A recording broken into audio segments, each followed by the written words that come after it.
ఎన్నికల విశేషాలు చెప్పడానికి నాతో పాటు మన యాంకర్ లక్ష్మి కూడా వచ్చేసింది. హాయ్ లక్ష్మి. హలో దాదా, ఇవాళ విశేషాలు ఏంటి? చెప్పుకోవడానికి చాలా సంగతులు ఉన్నాయి కానీ వాటన్నింటికంటే ముందు ఇద్దరు మిత్రుల స్టోరీ ఒకటి చెప్తా. దాదా, ఇద్దరు మిత్రులు అంటే చిరంజీవి సినిమానే కదా? ఆ స్టోరీ అయితే నాకు తెలుసు.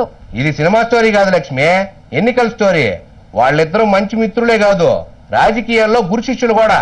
దాదా, ఈ ఎన్నికల్లో వాళ్ళిద్దరూ కలిసి పోటీ చేస్తున్నారా ఏంటి?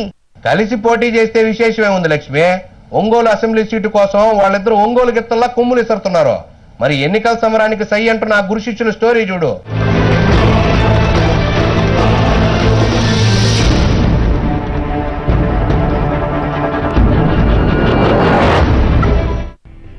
ఒంగోలు ఎంపీ మాగుంట శ్రీనివాసరెడ్డి తన అన్న మాగుంట సుబ్బరామిరెడ్డి వారసత్వంగా రాజకీయాల్లోకి వచ్చి కాంగ్రెస్ పార్టీ తరఫున 3 సార్లు ఒంగోలు ఎంపీగా గెలుపొందారు.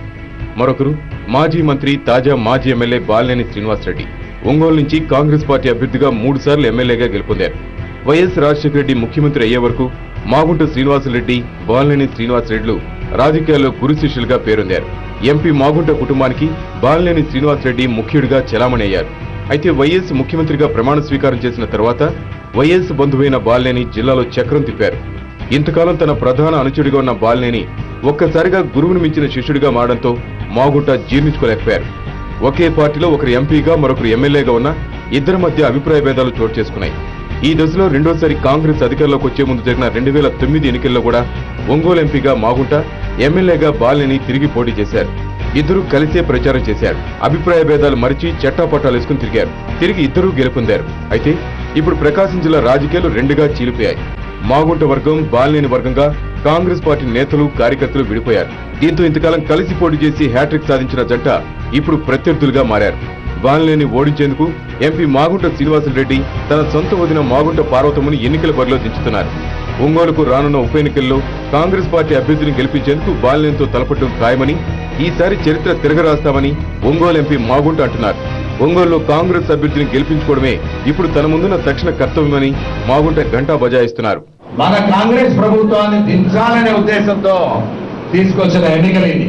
కాంగ్రెస్ పార్టీని ఇంకా కూడా కూలదొయ్యాలనే ఉద్దేశంతో, ఆశతో కూడా ఎంతో మంది ఉన్నప్పుడు ఈ పరిణామం అంతా మీకు అందరూ కూడా చూస్తూనే ఉన్నారు. మన ధ్యేయం ఏమిటంటే సోదరులు చెప్పినట్టుగా కూడా కాంగ్రెస్ పార్టీ అభ్యర్థిని 25,000 మెజార్టీతో మనం ఎప్పుడు గెలిపించుకోవాల్సిన అవసరం ఉన్నది. కాంగ్రెస్ పార్టీయే మనకు రాబోయే రోజుల్లో కూడా ఒక స్టెబిలిటీ, స్థిరత్వమైన ఒక ప్రభుత్వాన్ని కూడా తీసుకురాగలిగిన పార్టీ. మరోవైపు ఒంగోలు నుంచి కాంగ్రెస్ అభ్యర్థిగా 3 సార్లు పోటీ చేసి ఎమ్మెల్యేగా గెలుపొందిన బాలినేని తన ముందు ఎవరూ పోటీకి నిలవలేరని ధీమా వ్యక్తం చేస్తున్నారు. జగన్ వర్గంపై అనర్హత వేటు కారణంగా జరగనున్న 17 నియోజకవర్గాల ఉప ఎన్నికల్లో అన్ని సీట్లు వైఎస్ఆర్ కాంగ్రెసే గెలిచి తీరుతుందంటున్నారు. తన ఓటమి పాలు చేసేందుకు కాంగ్రెస్ కుట్రలు పనుతోందని, రాజకీయాల్లో తాను ఎవరికి అన్యాయం చేయలేదని, ఒంగోలు ప్రజలు తిరిగి తనకు పట్టం కడతారని బాలినేని ధీమా వ్యక్తం చేస్తున్నారు. ఇంకా కాంగ్రెస్ పార్టీ వాళ్ళు కేవలం వాళ్ళు నిలబడి గెలవాలని కాదు, వైఎస్ఆర్ పార్టీ ఓడిపోవాలనే దృష్టితోటే వాళ్ళు చేస్తున్నారు తప్ప వేరే ఉద్దేశం లేదు. వాళ్ళు ఎన్ని కుయుక్తులు మరి తెలుగుదేశం ఇద్దరు కలిసి పనినా కూడా ఖచ్చితంగా ఒంగోలు నియోజకవర్గంలో వైఎస్ఆర్ పార్టీ డెఫినెట్గా గెలుస్తానని పూర్తిగా విశ్వసిస్తూ ఉన్నాం. మరి 3 సార్లు అసెంబ్లీగా గెలిచి కూడా ఎక్కడ కూడా ఎవరికి అప్తానం చేయలేదు. ఖచ్చితంగా ప్రజలు నా అనుకుంటారని పూర్తిగా భావిస్తాం. రాజకీయాల్లో శాశ్వత మిత్రులు గాని, శాశ్వత శత్రువులు గాని ఉండరన్న దానికి మాగుంట, బాలినేనిల సంబంధాలే ఒక ఉదాహరణ. ఒకప్పుడు కలిసి పనిచేసిన వారే ఇప్పుడు కత్తులు దూసుకునే పరిస్థితికి వచ్చారు.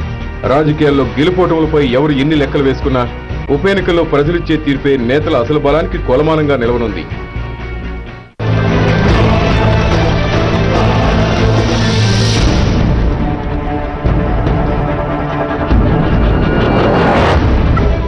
దాదా, ఈ గురు శిష్యుల్లో ఎవరు గెలుస్తారంటావు? ఆ సంగతి తెలిస్తే నేను ఇక్కడ వార్తలు ఎందుకు చదువుతాను లక్ష్మి? బ్రహ్మంగారిలా గుడి కట్టించుకునే కాలజ్ఞానం చెప్పుకునేవాడిని. ఆశ ఉండొచ్చు గాని అత్యాశ ఉండకూడదు దాదా.